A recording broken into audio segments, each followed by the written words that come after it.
അങ്ങനെ നമ്മുടെ ആകാശ് മേനോനെ പൊക്കിക്കൊണ്ട് വരുന്നുണ്ട് നമ്മുടെ മഹേഷ്. എന്നിട്ട് പോലീസ് സ്റ്റേഷനിലേക്ക് കൊണ്ടുവരുന്നുണ്ട്. പോലീസ് സ്റ്റേഷനിൽ കൊണ്ടുവരുന്ന സമയത്ത് നമ്മുടെ ആകാശ് മേനോൻ പറയുന്നുണ്ട് ഞാൻ ചെയ്തതിന് ഒന്നും തെളിവില്ലല്ലോ എന്ന് പറയുന്നത്. ആ സമയത്ത് നമ്മുടെ ഇഷിത തെളിവായിട്ട് വരുന്നുണ്ട്, നമ്മുടെ മഞ്ജിമ.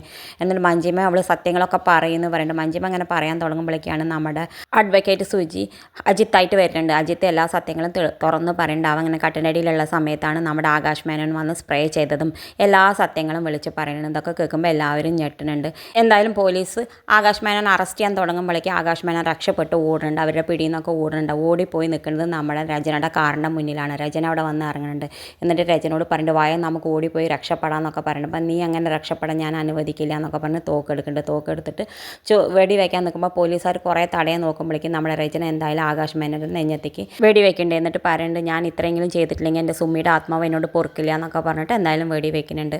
എന്തായാലും ആകാശ് മേനോൻ അവിടെ വീഴുന്നുണ്ട്. എന്നിട്ട് നേരെ അപ്പോഴേക്കും പോലീസ് വന്നിട്ട് നമ്മുടെ രചനേനെ അറസ്റ്റ് ചെയ്യുന്നുണ്ട്. രചന പറയുന്നുണ്ട് മാഡം എനിക്ക് ഇഷിതോട് മഹേഷിനോട് 2 വാക്ക് സംസാരിക്കാണ്ട് എന്ന് പറയുന്നുണ്ട്. ആയിക്കോട്ടെ സംസാരിച്ചോളം പറയുന്നുണ്ട്. ഇഷിതോട് പറയുന്നുണ്ട് ഞാൻ ഇതുവരെ ഒരു ഭാര്യയായിട്ട് ഒരു അമ്മയായിട്ട് നേരെ കഴിഞ്ഞിട്ടില്ല. എനിക്കറിയാം ഇഷിത എൻ്റെ മക്കളെ പൊന്നു പോലെ നോക്കും, അതുകൊണ്ട് എൻ്റെ മക്കളെ പൊന്നു പോലെ നോക്കണം എന്നൊക്കെ പറഞ്ഞിട്ട് ഇഷിത പറയുന്നുണ്ട് നീ എന്തിനാ രചന ഇങ്ങനെയൊക്കെ ചെയ്യാൻ പോയി, അവനെ പോലീസിൽ വിട്ടുകൊടുത്താൽ പോരെ, അവന് ഞാൻ കൊടുത്തു, എനിക്ക് പറ്റാവുന്ന മാക്സിമം ശിക്ഷ ഞാൻ അവന് കൊടുത്തു, അവൻ ഒരിക്കലും ഈ ഭൂമിയിൽ അങ്ങനെ ജീവിക്കാൻ പാടില്ല എന്നൊക്കെ പറയും. പിന്നെ രചന മഹേഷിനോട് പറയുന്നുണ്ട് ആദ്യം ഒരിക്കലും ഞാൻ ജയിലിലപ്പോൾ എന്നെ കാണിക്കാൻ കൊണ്ടുവരരുത്, അവൻ ഒരിക്കലും വിഷമിക്കരുത്, അവൻ എന്തായാലും നല്ല കുട്ടിയായിട്ട് ജീവിക്കണം, ഞാൻ ഒരിക്കലും എൻ്റെ മക്കളുടെ അവകാശം പറഞ്ഞ് നിങ്ങളുടെ അടുത്തേക്ക് വരില്ല എന്നൊക്കെ പറഞ്ഞിട്ട് എന്തായാലും പോലീസ് നമ്മുടെ രചനേനെ കൊണ്ടുപോകുന്നുണ്ട്. പിന്നെ കാണിക്കണം നമ്മുടെ ഇഷിത മക്കളുടെ അടുത്തേക്ക് പോകുന്നുണ്ട്. ആദ്യം ഒന്നും അറിയാതെ സുഖമായി ഉറങ്ങുന്നുണ്ട്. ആ സമയത്ത് നമ്മുടെ മഹേഷ് കയറി വരുന്നുണ്ട്. മഹേഷ് ചോദിക്കുന്നുണ്ട് മക്കളൊക്കെ ഉറങ്ങിയോ പറയുന്നുണ്ട്. അപ്പോൾ നമ്മുടെ ഇഷിത പറയുന്നുണ്ട് നേരെ എത്രയായി പിന്നെ ഇങ്ങനെ ഉറങ്ങാതിരിക്കുക, ആദ്യം എന്തോ മഹേഷിനോട് പറയാണ്ടായിരുന്നു പക്ഷെ അവൻ ഉറങ്ങിപ്പോയി എന്ന് പറയുന്നുണ്ട്. എന്തായാലും മഹേഷ് പുറത്തേക്ക് പോയിട്ട് ഇഷിതോട് പറയണ്ട അവൻ എന്താ പറയാനുള്ളത് വെച്ചാൽ അവൻ്റെ അമ്മയെ ഒരു ഓർഫനേജിൽ കൊണ്ടേ ആക്കണം, എന്നിട്ട് അവനൊരു പഠിച്ചൊരു ജോലിയാക്കിയിട്ട് അവൻ്റെ അമ്മയെ കൂടെ കൂട്ടിക്കോളാം എന്നാണ്. എങ്ങനെ അത് മഹേഷിനറിയാം, എനിക്കറിയാം അവൻ്റെ മനസ്സ് എന്ന് പറയുന്നുണ്ട്. എന്തായാലും ഇഷിത പറയുന്നുണ്ട് അവന്